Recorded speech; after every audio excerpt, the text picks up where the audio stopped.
स्मिता प्रकाश और केसी त्यागी दोनों इस समय हमारे साथ हैं। त्यागी जी, आपका भी बहुत बहुत स्वागत है।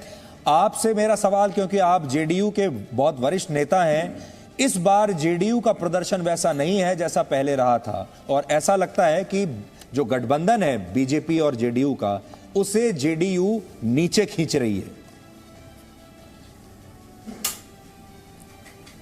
सुधीर जी, अब से 1 साल पहले लोकसभा के चुनाव हुए थे। एक भी सीट आरजेडी प्लस को नहीं मिली थी, आरजेडी को एक भी सीट नहीं मिली थी। उस समय के लोकसभा के अनुसार जो विधानसभा का नतीजा था, उसके मुताबिक 218 सीटों पर आरजेडी प्लस चुनाव हार रहा था और जेडीयू प्लस जीत रहा था। 1 साल में ऐसा कौन सा काम हुआ कि ब्रांड नीतीश खत्म हो गया और ब्रांड तेजस्वी यादव जो है वो आसमान पर चढ़ गया? सिर्फ और सिर्फ कोविड-19 की वजह से ये सारा घटनाक्रम हुआ है। 1918 के बाद की महामारी के बाद इंसानी जिंदगी में इससे बड़ी दुर्घटना कोई नहीं हुई, जहां लाखों लोगों की मौत हुई, हजारों बेघर हुए। 1930 की महामंदी के बाद उससे बड़ी महामंदी है जब अमेरिका जैसा राष्ट्र, यूरोपियन यूनियन के मुल्क और भारत जैसी 5वीं अर्थव्यवस्था औंधे मुंह जा गिरी और माइनस में हमारी अर्थव्यवस्था चली गई। तो इसका सारा जो हुआ कोविड-19 का इम्पैक्ट देश में भी हुआ, बिहार में भी हुआ। बिहार पहले से ही आर्थिक नियोजन का शिकार रहा।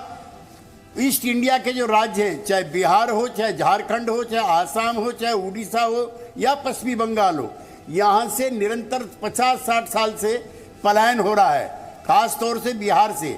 तो 70 साल का जो आर्थिक नियोजन की कमियां खामियां थी वो हमारे जिम्मे आई। जो मिसमैनेजमेंट था वो हमारे जिम्मे आया।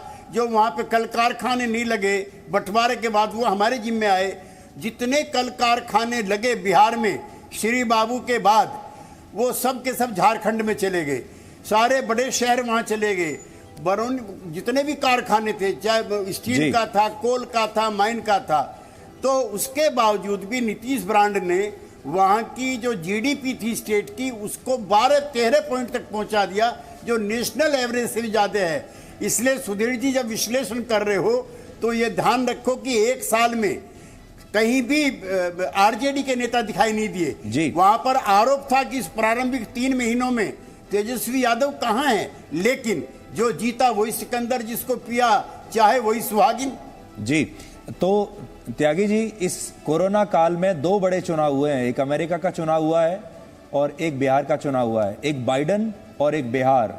और कोरोना वायरस ने डोनाल्ड ट्रंप की कुर्सी छीन ली। आपको ऐसा लगता है कि यही कोरोना वायरस अब नीतीश कुमार की कुर्सी भी छीन लेगा? सुधीर जी, जब आप बिहार में पुराना नेतृत्व नकार दिया ऐसा कहकर के प्रचार करते हो, तो वहां 78 साल के बूढ़े को क्यों मौका दे दिया अमेरिका में? तो इसमें नया नेतृत्व वर्सेस पुराना नेतृत्व कुछ नहीं होता है। ये पॉलिटिकल वर्डिक्ट होते हैं। और मैं नहीं मानता हूं कि ब्रांड नीतीश समाप्त हुआ है। ब्रांड नीतीश जस का तस है और कोई नया ब्रांड बिहार में है नहीं। एनडीए के नेतृत्व में जो हमने 15 साल तक सेवा की है, लोग सदियों तक याद रखेंगे। एक मुकदमा डिस्प्रपोर्शनेट का, ईडी का, सीबीआई का, एक मकान नहीं छीना एनडीए के किसी नेता का। यहाँ पे 6 फार्म हाउस दिल्ली में 500 करोड़ रुपए के जब्त हुए। लेकिन जनता जो फैसला करती है हमें मान्य है, लेकिन ये हमें रिजेक्ट नहीं किया है। ये कोविड-19 का इम्पैक्ट है, न किसी का बहुत व्यक्तित्व भर का आया है, न नए पुराने के बीच का कोई विवाद है। सिर्फ और सिर्फ कोविड-19।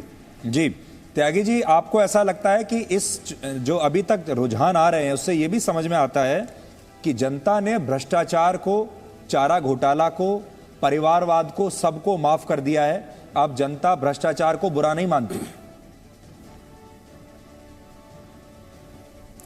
नहीं, ऐसा नहीं है। बिहार में सुधीर जी, हम सब लोग एक साथ राजनीति किए।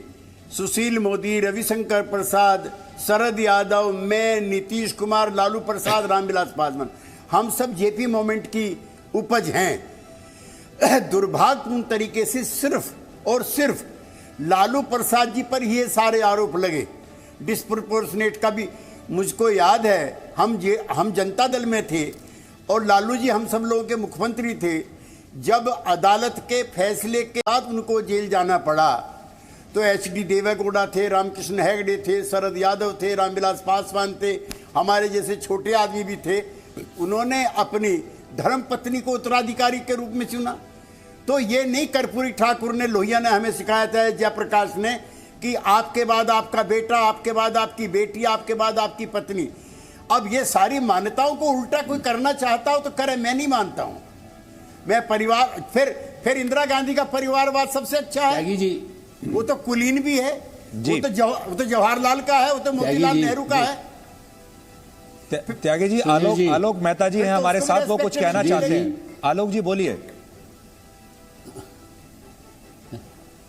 सुधीर जी, मैं त्यागी जी बहुत सही कही, मैं उनसे थोड़ा सा आपके साथ मिलकर के कुछ बात जानना चाहता था। जी जी, देखिए, क्या उनको और नीतीश जी को ये गलती का एहसास होगा कि जिस तरह से तेजस्वी यादव को सीधे उप मुख्यमंत्री बना दिया, क्या ये इस गलती को भी तो माने? ये मैं मानता हूं कि उन्होंने एक ईमानदार छवि से काम किया, लेकिन ये जानते हुए कि राबड़ी देवी अपनी फाइलें लालू यादव के वहां भेज देती थी जेल में, ऐसी पुरानी परिस्थितियों को जानते हुए भी तेजस्वी यादव को सीधे डिप्टी चीफ मिनिस्टर, मतलब एक तरह से आपने मुख्यमंत्री का अगला चेहरा तो उनको बना दिया था।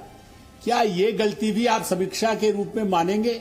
और दूसरा, आपने बीजेपी के साथ तो किया और बीजेपी ने भी बराबर धर्म निभाया है, लेकिन नीतीश जी ने जो कड़ाई से अपने विधायकों, मंत्रियों, चाहे वो सुशील मोदी जी क्यों न हो, जो बाढ़ में सामान लेके भाग गए लोगों की मदद करने के बजाय, इन्हें लोगों पर उन्होंने कड़ाई से कोई दबाव नहीं बनाया कि आपको निकाल देंगे। निकम्मे लोगों को नीतीश जी ने कितने लोगों को निकाला, ये बताइए। यहां पर तो केंद्र में चाहे आप इंदिरा गांधी से लेके मोदी जी तक कहे, उन्हें जो लगा कि ये कमजोर है, उनको अपनी तरफ से अलग किया। भ्रष्टाचार के आरोप तो नहीं आए यहां भी, लेकिन आपने तेजस्वी यादव को डिप्टी चीफ मिनिस्टर बना दिया। ये तो गलती मानेंगे कि नहीं? भारतीय राजनीति का दुर्भाग्य है कि एक महाभ्रष्ट परिवार के लोगों को आप भ्रष्टाचार बढ़ाने के लिए आपने सत्ता सौंप दी 1.5 साल के लिए, और बाद में आप अलग हो गए, वो अलग बात है। जनता वो भूलेगी नहीं ना कि मुख्यमंत्री तो ये बन सकता है। ठीक, केसी त्यागी जी जवाब दे दीजिए, उसके बाद स्मिता प्रकाश मैं आपके पास आऊंगा, और विशाल पांडे भी जी मीडिया संवाददाता इस वक्त पटना बीजेपी के दफ्तर से हमारे साथ मौजूद है। विशाल, आपके पास भी आ रहा हूं, पहले केसी त्यागी जी जवाब दे दीजिए। आलोक जी मेरे पुराने मित्र हैं, इन्होंने पत्रकारिता और मैंने राजनीति लगभग साथ साथ की है, इसलिए ये सारे पूरे इतिहास में झांकने के हकदार हैं। वो एक घटनाक्रम था जिसका अक्सर जिक्र होता है और हमारी आलोचना भी होती है। हमारी दोनों तरफ से आलोचना होती है, भाजपा के मित्र भी आलोचना करते हैं और धर्मनिरपेक्ष मित्र भी हमारी आलोचना करते हैं। वो एक ऐसा दौर था जब हम अपने अस्तित्व के लिए संघर्षरत थे और भारतीय जनता पार्टी के साथ नहीं थे, तो आरजेडी के साथ हमें गठबंधन करना पड़ा। वो हमारी ऐतिहासिक मजबूरी थी, भूल थी, गलती थी। जो भी विश्लेषण आलोक मेहता जी करना चाहते हैं उसका कर सकते हैं। ये सही है कि इस परिवार को उस दिन रेस्पेक्टेबिलिटी मिली, एक्सेप्टेबिलिटी मिली, जिस दिन वो नीतीश कुमार जैसे पवित्र नेतृत्व के साथ बंद करके सत्ता की बड़ी डोर पर पहुंचे। इतिहास इसका फैसला स्वयं करेगा। लेकिन त्यागी जी, एक सवाल तो यह भी था कि अंतिम चुनाव का तीर भी निशाने पर नहीं लगा। जो आखिरी चुनाव का दाव चला नीतीश कुमार ने, आखिरी बार भी मौका नहीं मिला। ये टीस या मलाल तो जरूर रहेगा नीतीश कुमार को। Presenting B News app available on Google Play and App Store. Download it now.